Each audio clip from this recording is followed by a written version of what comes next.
Today's demo is designated to show you how you track inmates getting in and out of buses. Process is very simple. Right now on my PC, I have this MC70 Motorola scanner connected to my computer, and this is the screen from that scanner running through an emulator. On a day-to-day basis, to start checking inmates in and out of buses, what you do is just pick up the scanner, click on Start, launch the passport application,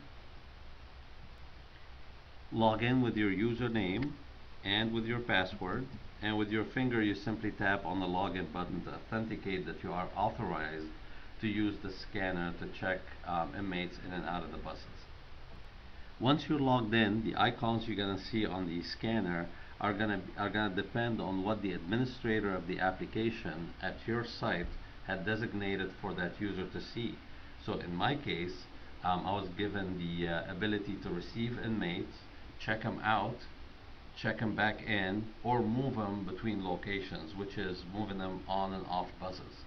So to move folks onto a bus, the process is very simple. With your finger you tap on the move button, and at that point the first thing to scan is going to be the bus barcode number. So let me scan it here on my desktop. The custodian is going to be the officer who's going to be in charge of them once they're on the bus. So let me scan the custodian barcode number. And at this point you start scanning the inmates' barcode badges off their wrists one at a time. So you scan the first one, you scan the second one, and then it just keeps looping around for you to scan all of them. Once you're done, you can click on view to see who's on the bus on the barcode scanner, and then at that point you're done. So you just hit back. Once they arrive to their next location, again it's another move location now from the bus to whatever they're headed to. So let's just say they arrive to a station number 2, let's call it. So at this point you scan the barcode of that station, scan the custodian who's going to receive them there, and start scanning the inmates barcode one after another. It is very important to keep in mind that every time you scan a barcode, the scanner is authenticating to make sure that that inmate exists in the system. We have ways to override it, and then these ways are always designated by the administrator of the application on your site. So how do we add an inmate for the first time? The process, once again, is very simple. With your finger you tap on the receive button, and now this is how you add them one at a time.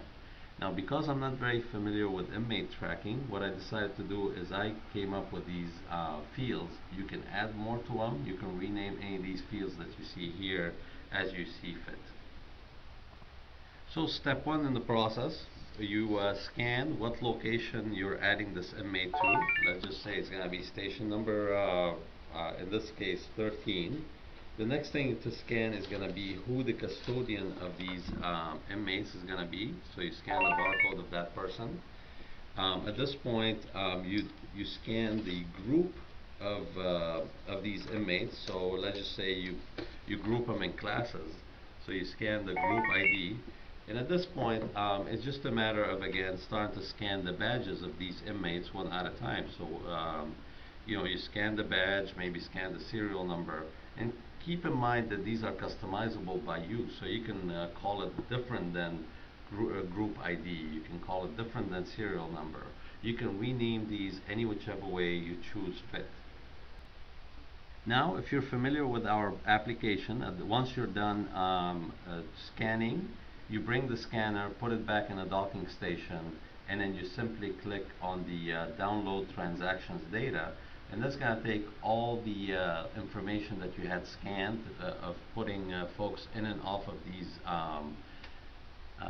these buses, and synchronize it with our database. So you'll always know how many inmates you have, how many people are checked out, and so on and so forth.